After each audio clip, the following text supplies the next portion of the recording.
Tafsiri muyassar. Baqara surasi. Nihoyat shafqatli va mehribon Allohning ismi bilan boshlayman. Ey insonlar, sizlar Allohning dargohiga qaytariladigan qiyomat kunidan qo'rqinglarki, u kunda amalinglardan hisob berish uchun Allohning oldiga chiqarilasizlar. Allah sizlardan her bir odamga o'zining qilgan yaxshi va yomon amaliga yarasha qilchi uval qilmagan holda mukofot yoki jazo beradi.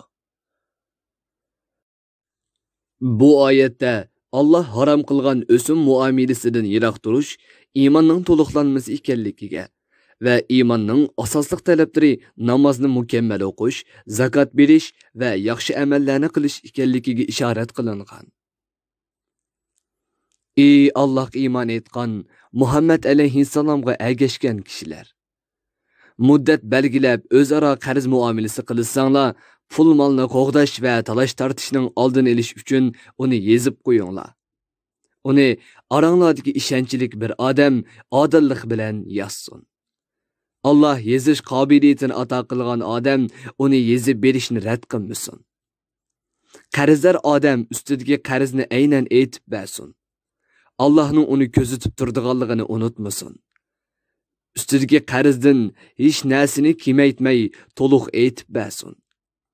Eğer qarz ağucu adam galvan, sarang, kichik bola bo'lganligi yoki tilsizligi va yoki isrofxo'rligi tufaylidan o'zi to'g'riliq haq huquqlarni o'zi bir taraf qilishdan ma'ni qilingan va ahvolini o'zi aytib bermaydigan holda bo'lsa, onun işlerini başqurğuchi adam adillik bilan aytib berib yozdursin.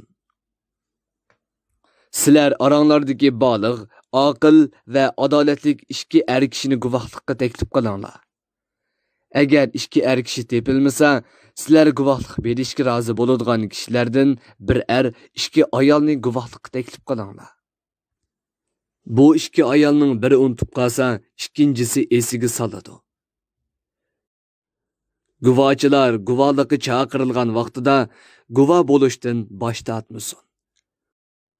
Qarz mayli oz bo'lsin yoki ko'p bo'lsin, uni qaytarish vaqti bilan qo'shib yezishdan erinmanglar. Bunda qilish Allohning nazarida eng adolatlikdir. Guvohlikni turg'izish uchun eng kuchli isbotdir va qarzning vaqti miqdori to'g'riliq shaklinib qolmasliginglar uchun eng muvofiqdir. Lekin aranglarda qilishgan qo'lma-qo'l va nahmunah ilm setim ishlarida hujjat yozmasanglarmi hech gunoh bo'lmaydi. Shundaqdimi, keyingi talash tortishning oldini olish uchun uningga guvohchilarni chaqirib, guvohlik bergizishinglar yaxshidir. Guvohchining guvohligini Alloh buyurgan bo'yicha to'g'ri ado qilishi, putukchiningmi to'g'ri va adolatli yezishi lozim. Haq egisining yoki ustida haq bo'lgan kishining guvohchilarni va putukchini ziyonga uchratmasligi. Shuningdek, guvohchilarningmi, putukchiningmi o'zlariga hojat bo'lib kelgan kishilarni ziyonga uchratmasligi lozim. Agar sizlar Alloh ma'ni qilgan bu ishlarni qilsanglar, aniqki bu sizlarning Allohning itoatidan chiqqaninglar demakdir. Buning jazosini cho'qim tortsizlar. Allah buyurgan ve to'sqan ishlarning hammasida uningga itoat qilinglar. Uningdan qo'rqinglar. Allah sizlarga din ve dunyolik ishlaringlarda sizlar ehtiyojli bo'ladigan masalalarning hammasini mushundoq o'rgatadi. Allah hamma narsani bilguchidir. Uningga hech qanday narsa maxfiy emasdir. Allah shu bilganiga asosan sizlarga mukofot yoki jazo beradi. Eğer sizler sefer üstüde bulup xat yazalaydigan adam tapamısanglar, bu çağda qarz egisinin haqqini kapolatga ega qilish uchun uningga qarzni qaytarganga qadar birer narsani raniga topshirsanglar bo'ladi. Aranglarda bir-biringlarga ishonch qila olsanglar, bu çağda qarzni yezish, guvoh qildirish va rani qo'yish qatorliq ishlarni qilmasanglarmi, sizlarga gunoh bo'lmaydi. Bu çağda qarz ağucuning zimmisida amonet bo'lib qoladi. Qarz ağucu odam uni egisiga vaqtida qaytarishi lozim. Allohning o'zini ko'zitib turadiganligini unutmasligi va qarz berguchining haqqiga xiyonat qilmasligi lozim. Agar qarz olg'uvchi odam ustidagi qarzni inkor qilib turib olsa va u yerda qarzga guvoh bo'lgan guvohchi bo'lsa, guvohchi guvohligini ado qilishi va uni yoshirmasligi lozim. Kimki guvohlikni yoshiradi ekan, u xiyonatkor va gunohkor dilning egisidir. Allah barliq sirlarni bilib turg'uchidir. Uning ilmi sizlarning hamma ishinglarni qo'rshab turadi. Oxiratda sizlarga shuningga asosan mukofot yoki jazo beradi. Osmonlardagi, zimindagi va ularning orasidagi shaylarning hammasi Allohning mulkidir. Allah hammaning egisidir. Hammani o'zi yolg'iz idora qilib turadi. Hech narsa uning ilmining sirtida emas.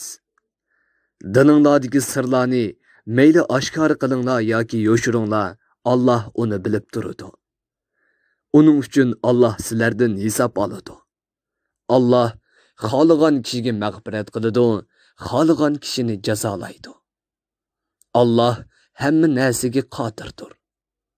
Shuningdan keyin Allah musulmonlarga katta iltifot qilib, ularning ko'nglidan kechirganlarini, dilida saqlaganlarini so'z yoki amal bilan ifodalamagan bo'lsa, uni afu qilib yetadiganligidan xabar berdi. Muhammad alayhissalom Rabbi tarafidan o'ziga qilingan vahiyga chin qalbidan ishondi va uningga jazm qildi. Mu'minlar uningga iymon keltirdi va ulug' Qur'onga amal qildi. Ularning hammasi Allohning eng ulug' va eng mukammal sifatlariga ega yegona iloh va birdan-bir Rabb ekanligiga, Allohning hurmatli farishtalarining borligiga, uning samoviy kitoblarni nozil qilganligiga, bandalarga payg'ambarlarni avatganligiga iymon keltirdi. Ular biz mu'minlar Allohning payg'ambarlarining ba'zisiga iymon keltirib, ba'zisini inkor qilmaymiz. Balki payg'ambarlarning hammasiga iymon etamiz deydi.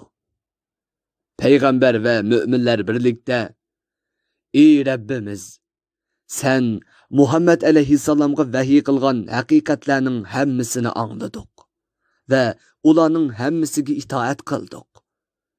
O'z fazling bilan bizning gunohlarimizni mag'firat qilishingni tilaymiz.